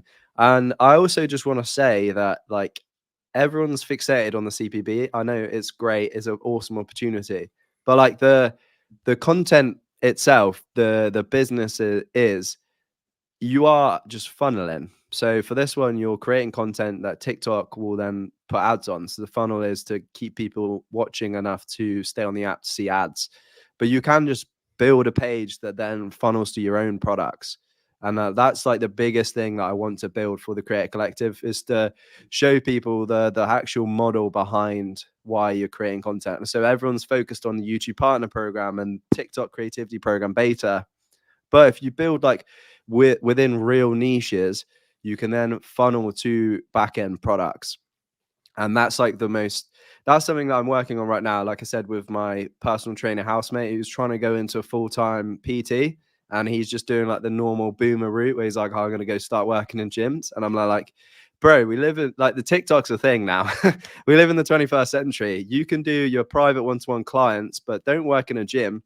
Be making content, get people into your ecosystem, and then you can create a business on the back end of that. And I'm going to document all of that with him. And then that's going to be a case study for the Creator Collective. And I'm doing my own Jonny Creates channel as well. And that's going to be a case study. And it is the back end monetization routes, whether that's digital products, whether that's Discord communities, email newsletters, everything, sponsorships, how to actually communicate with brands, how to outreach with brands. The whole works. Like we said earlier, content creation is like the key to get you in the business, but then you could build whatever you want around it. So yeah, that's I think the original question was at the sim in UK sim. It's good. I like. and it's and that's also a great kind of topic as well. Like, there are people who are going to be in the Creator Collective. We've kind of been teasing the Creator Collective in our community, Shapers University, for what, like 3 weeks now. And so we've been talking about it and teasing it. But like the biggest thing is like some of the people we selected to be the OG members, the first members, a part of it. Like one guy, he's actually in the creative beta program and is absolutely crushing it. Like that, there is definitely money to be made there. But like Jonny said, there are so many different ways. It's not just one way. And of course, like, everyone wants to get into the creative beta program. It's the new cool thing. Like that's the biggest thing. It's the new cool thing. How do I do it? How do I get in? But when you have like these different divergent thinking as it is, it's like there's so many different ways to make money. You can look at everything to be making money.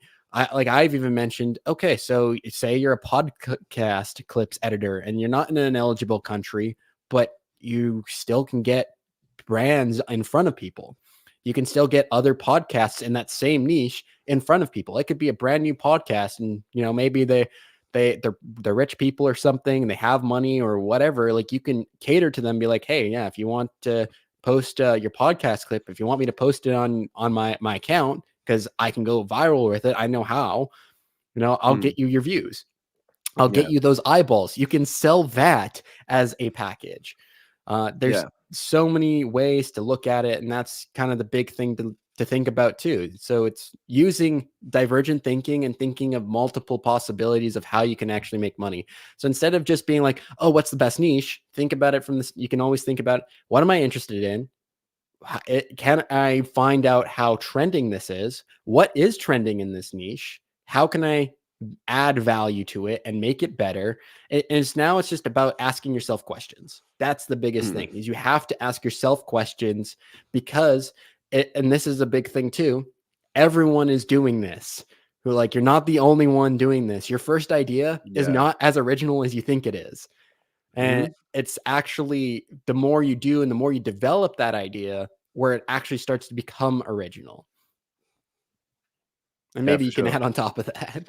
Yeah, no, it is so true. Is that you're only gonna start seeing results from the different ideas that you have after you've done loads of different ideas, because like Justice said, like the idea you may have is a million other people are going to do it, because you've probably been inspired by stuff you see, and obviously everyone else is seeing the same stuff.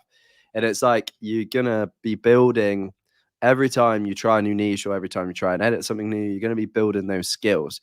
But I really want to stress that, like, everyone's looking at, obviously YouTubers are jumping on the CPB because it's getting views, and they're all focusing again on, let's jump into this niche that could then be eligible in a few weeks, because people, even though I've made videos about this, but it's what people are requesting me to do. But it's like they're focusing, and they tell you that the whole narrative is just jump in this niche, make money, and then dip out. And it's like, actually, if you can't make money from the ad revenue, get a product. If you can't make money from the product, sell a service. Like, there's a guy in our Discord called Liam, and he's one of the OG guys who I reached out to in my first year of like YouTube. And he has a theme page with 100,000 people, and he's able to make multiple 5 figures every single month just selling a service on there. He doesn't have a product, and it's just one Instagram theme page, and he's completely changed his life, because Instagram doesn't pay ad revenue. He doesn't sell digital products.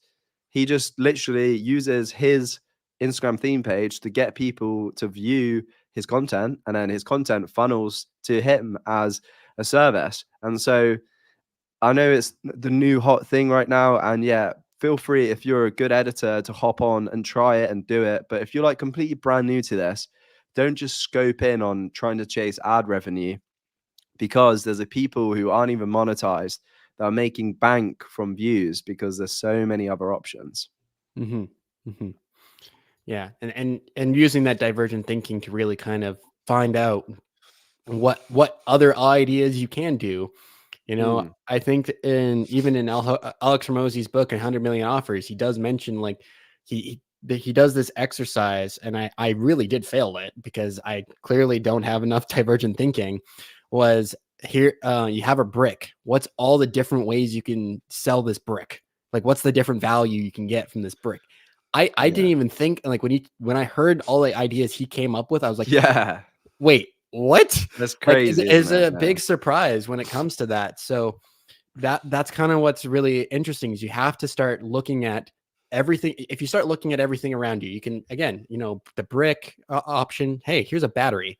Now, what's like all the different things you can find value with a battery? It's just, again, asking questions and breaking it down, and taking the time to break it down. One of the other questions we got was, hey, I struggle to find clips to make motivational clips. Do you guys have any tips? I don't even want to answer that question, because if you cannot find motivational clips, you are not doing any research. There's literally probably a billion channels on YouTube, TikTok, Facebook that post motivational clips. My guy, every phone has a screen record option. Screen record those videos, chop them up. Boom. Yeah. Question done. There's so many. Yeah, there you go. Answered the question, making it simple and easy. And so actually, and I just want to highlight this, because this is super valuable. So the person I was mentioning, who's in the Creative Collective, his name's Noah, and he did say in the Discord, is 100% agree with that. When I first started, I was editing videos through video editing, and it got me so many connections, which led me to the CBP. But keep in mind, I was making 2 to 3K a month just from editing. So there are many ways you can make money. Yeah. That right there, again, I think is like the best way of also making it. It's like, it's not just, oh, I'm going to get into it. It's there's so many ways to get started. It's also a way of scale. Yeah. Too. And I was about to say, and that it just proves that your day one, don't compare your day one to someone else's day 300, because he isn't just jumped in and been like, I'll just give a crack at CPP. He's already an active editor, has that skill, and he just now has the skill in which he can then look at other opportunities and try them out, because he's always going to have that competitive advantage because he's been working on his craft. Yeah. So and that if is you've another actually thing. seen, like, if you're in the Discord server and you've seen anything he's made, like, this guy is 16 and he's incredibly talented with his video editing. Like, Yeah. watch some of his content, you'll be amazed by like what he's been able to do. And like, yeah, and you know, it's always exciting when you say it's like, oh, there's someone's 16 or whatever. And it is really cool to hear. But it's like he did put in the effort. He, like he mentioned, that he was editing beforehand. You had to build the skill, and that's the biggest thing. Is everyone thinks, and I've mentioned this before, and I sound like a broken record. You get started, you just have to keep going. You get better the more you do. Yeah. So, Yeah, that's actually yeah. Well, I'm not seeing too many more questions here, but Yeah. you know, first off, before we kind of like wrap up, like I want to go into. So today is officially you're going to be able to join the Creative Collective, right? Yeah. Yeah. Well, let's just say tomorrow. Okay. Tomorrow will be the official, so you can actually go and join. But today is when we're gonna have like the first, basically, introduction to the rest of the world, the people who aren't in the Discord, through this podcast. Mhm. And then tomorrow, obviously, I'm dropping my video tomorrow, so it's going to be obviously linked in that, and then that would be to anyone who hasn't seen it on here, will be when it's available. And then I'm actually obviously doing a personal 24-day project. And the whole point that I initially started this is that then at the end of the 24 days is going to be like a funnel into the Creator Collective. And so it's kind of like basically, people care about action and they care about seeing results. And so I know that obviously my YouTube channel's had good results, and I know that I've got a bunch of different editing tutorials and things that I can do. But people, from my notice from my put a finger down video, was that people want to see you actively getting results and not just like sharing theories. So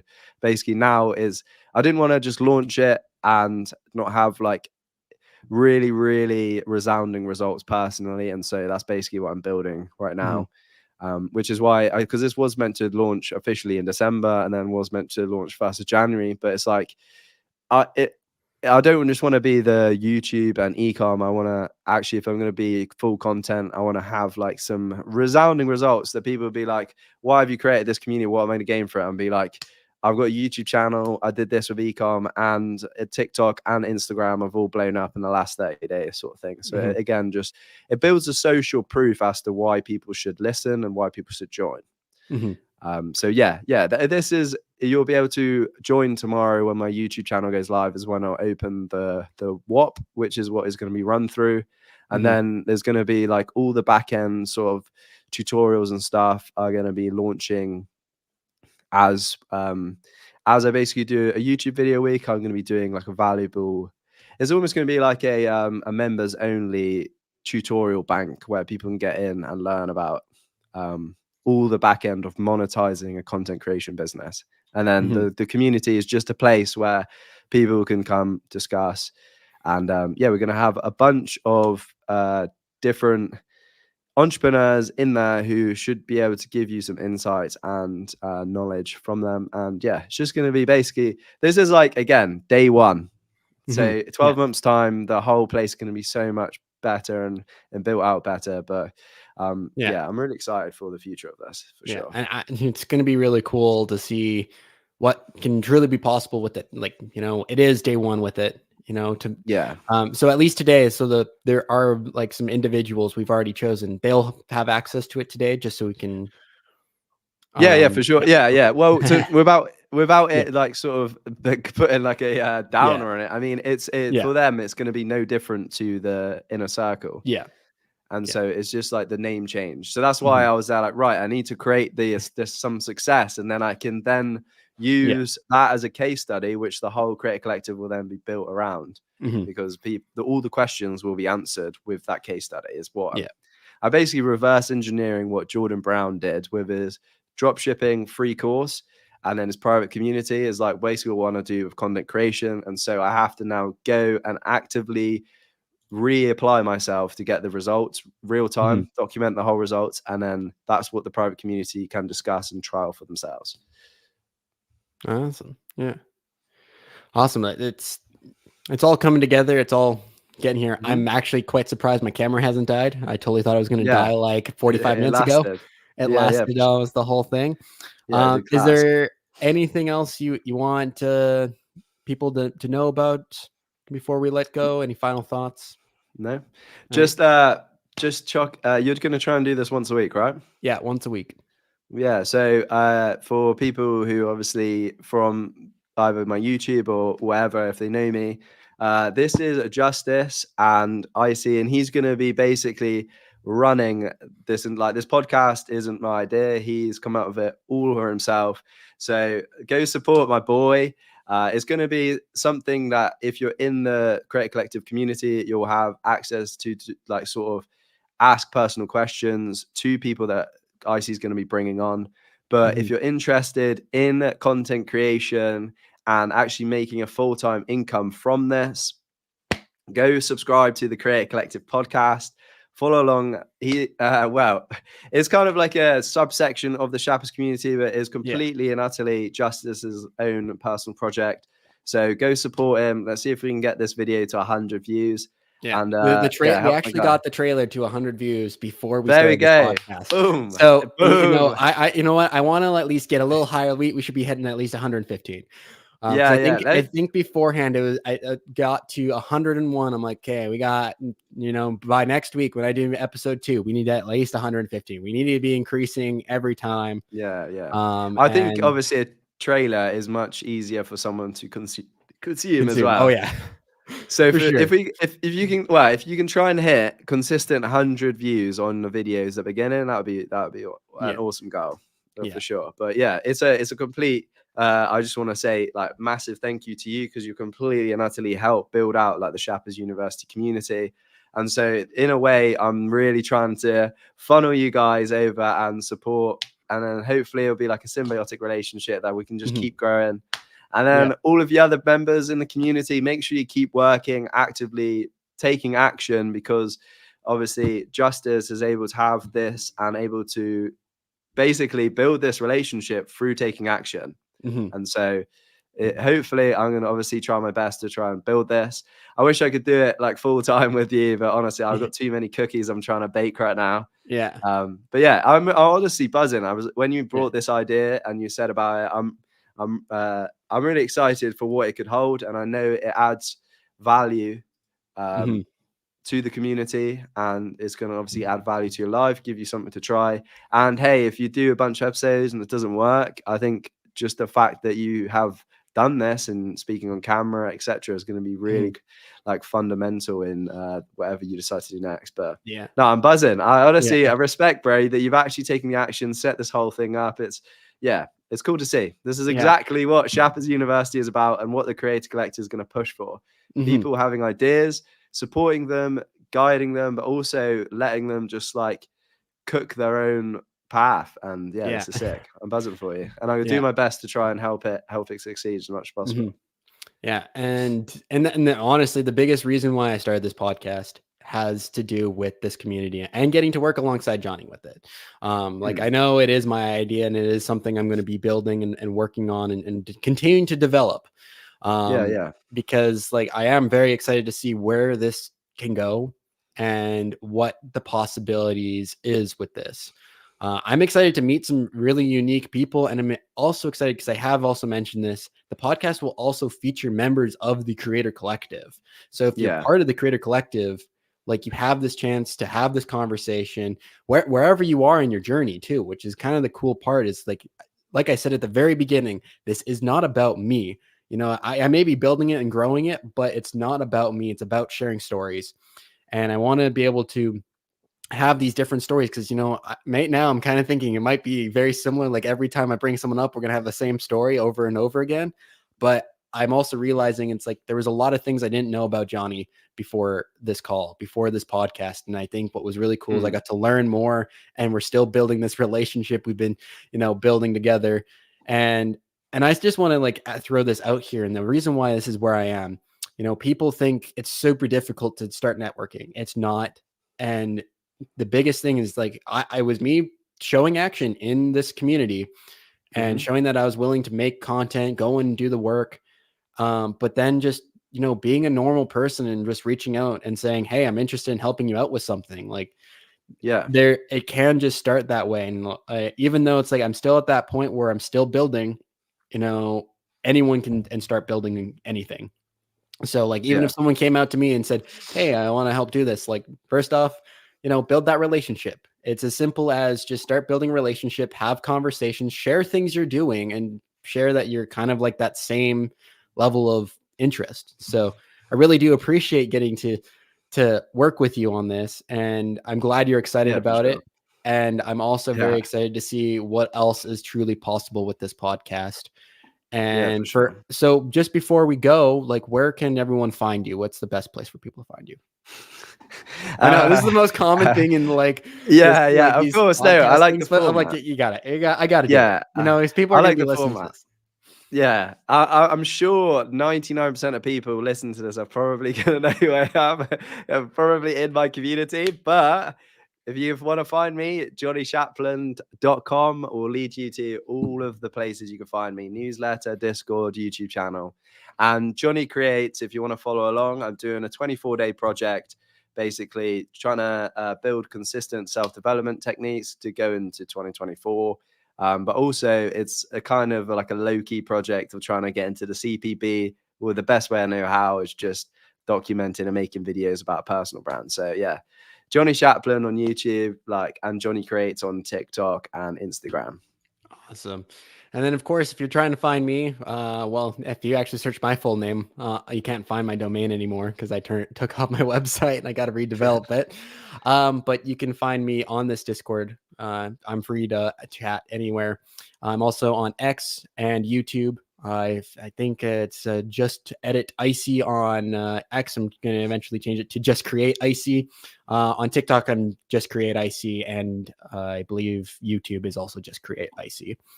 So yeah, for sure. Yeah. Well, but yeah, man, I'm jealous. I'm jealous that you're going to get to meet everyone. I'm going to try and hop in as many of these as possible, even if I'm just in sort of like in the stage and Discord, so I can catch the tail end for maybe a discussion with the people in the community when you have them on.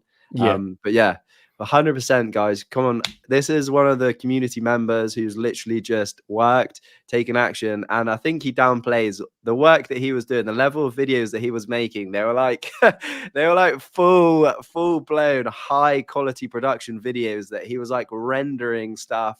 It's probably taking him absolutely like 6 hours, maybe even longer for some of them, which you were doing on Runway, right? So he really did go above and beyond on those. Actually, most of those animated ones I was doing all through Pika Labs. Oh, for Pika Labs, yeah, there you go. So it's like truly, it wasn't just about just like reaching out. He really showed and took action. And so this is a first Spotlight member that's now come to complete community manager and now podcast host. Like, this is a world of opportunity. And I do really respect the fact that you've actually, like, there's a lot of people be like, oh, I'll do a podcast and wouldn't take action. So big props to you, my guy. Honestly, I'm going to try and help as much as possible to pop this off. And if you're interested in and like not just Jonny, but like anyone who's listening to this, anyone who's interested in sharing this, please, I feel free to share anything about this podcast. If you found anything of this useful, you make a clip or, do that same thing that, Jonny has taught some of you how to edit podcast clips. Like, feel free to do so. I like 100%. I'm not going to be chasing anyone for doing this. The biggest thing is I'm looking at this as a way we're going to be growing. And if we can get more people to come check out these full episodes, that's going to be the biggest thing. And, I'm very excited to see what else is possible with this. Sure. This is day one, as it is. It's day one. Who knows what could happen in next year. You and I could be having an anniversary podcast sitting in a studio in person talking about the next big thing with the Creative Collective. No, for sure. But it's possible. I just want to add another thing just to incentivize that, is that when we've done the YouTube video, we're going to do like a bit of a cut up version of this. The whole point as well of doing a private community through WAP is that it has affiliate programs. So for people in the Discord community, if you want to support and help Justice sort of blow up the Creative Collective podcast, and then you want to sort of have some sort of kickback, there will be an affiliate commission set up in which you can do clips from this podcast, and then you'll have a tracking link, and then anyone that you get to sign up to the Creative Collective through your podcast clips, which obviously you'll have weekly episodes to get content from. So it's going to be like a way of just snowballing and growing. Community members will be able to earn, and then it's going to be I'm actually very excited. And how long will we have the Creative Collective open for? Because I know that was something. So it's going to be officially open until the 200 member slot is going to be closed, and then it's going to be basically, I don't want it to be too oversaturated, and so I can't get one-to-one connection with people.